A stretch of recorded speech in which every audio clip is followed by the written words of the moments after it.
Man City untuk menawarkan bimbingan kepada Phil Foden dan keluarganya setelah mereka dilecehkan.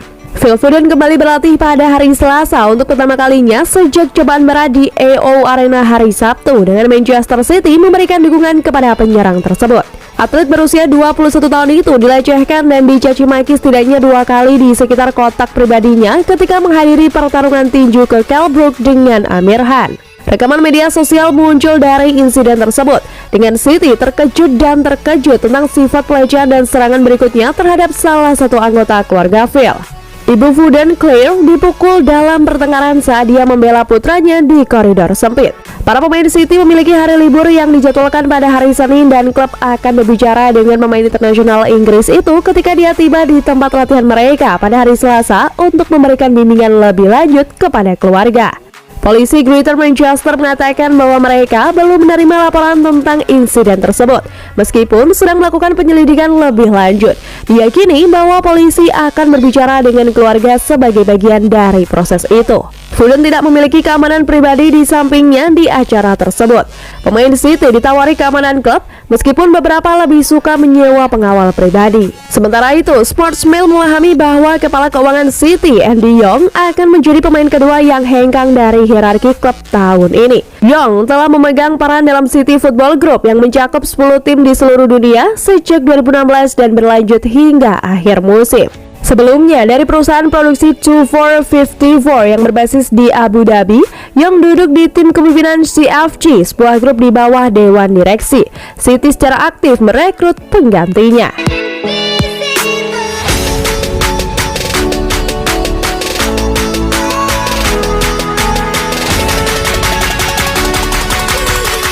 Manchester City, klub pertama yang bangun stadion di Metaverse. Disebut-sebut memiliki peluang keuntungan pada masa depan, Metaverse kian menarik hati banyak kalangan termasuk klub-klub sepak bola raksasa dunia.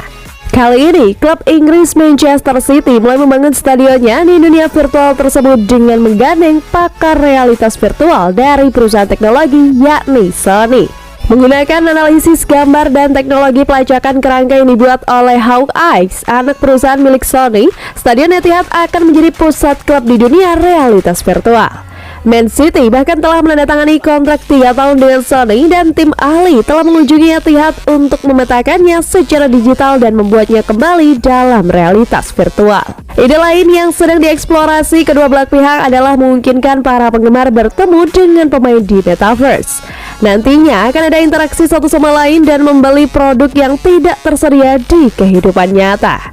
Seperti yang dikutip oleh iNews, Chief Marketing and Fan Engagement Officer City Football Group, Nuriater, mengatakan klub ingin memiliki Metaverse karena ingin mengubah banyak hal. Dengan Metaverse, para penggemar dapat menonton pertandingan secara langsung dari berbagai sudut pandang yang berbeda, kata Nuria. Bahkan, para penonton tak perlu takut kehabisan tiket masuk ke Stadion Etihad di Metaverse karena arena dapat diisi sebanyak mungkin penonton sebab ini sepenuhnya virtual.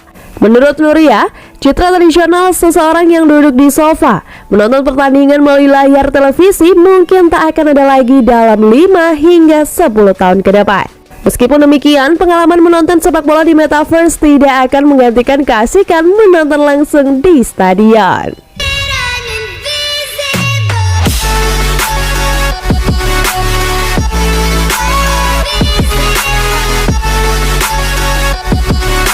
Manchester City yakin tentang perpanjangan kontrak trio penyerang kunci setelah putusan Pep Guardiola. Manchester City berharap mengikat Raheem Sterling, Riyad Mahrez, Gabriel Jesus dengan kontrak baru sebelum akhir musim menurut sebuah laporan baru. Raheem Sterling, Riyad Mahrez, dan Gabriel Jesus semuanya dikaitkan dengan kemungkinan keluar dari Stadion Etihad musim panas lalu. Dengan laporan mengungkapkan bahwa trio penyerang terbuka untuk ide meninggalkan Manchester City untuk tantangan baru. Namun, implikasi keuangan dari pandemi COVID-19 pada klub-klub elit di seluruh Eropa dan keinginan Manchester City untuk mempertahankan penyerang bintang mereka membuat tidak satupun dari trio yang disebutkan di atas mampu melewati pintu keluar. Meskipun telah mengejar kepergian musim panas lalu, Sterling, Mahrez, dan Jesus semuanya menikmati masa-masa yang menggembirakan di sisi timur Manchester musim ini.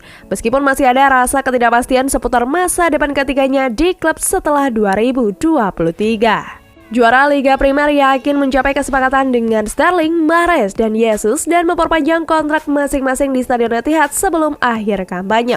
Telah dilaporkan bahwa manajer Manchester City Pep Guardiola telah membuat keinginannya untuk mempertahankan trio penyerang jelas dalam hierarki klub setelah Sterling, Mahrez, dan Jesus memainkan peran penting dalam kesuksesan The Skies Blues dalam kampanye terakhir.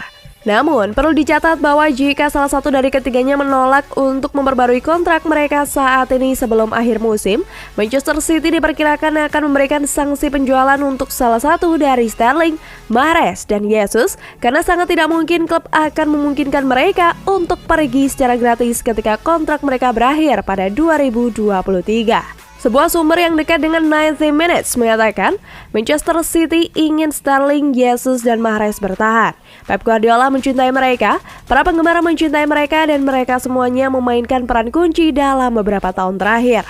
Bulan-bulan mendatang akan memberitahu, tetapi jika itu sampai ke akhir musim dan tidak ada kesepakatan baru yang disepakati, klub akan memiliki beberapa keputusan besar untuk dibuat karena kemungkinan klub membiarkan salah satu dari mereka pergi pada 2023 dengan harga yang lebih mahal, transfer gratis tidak mungkin.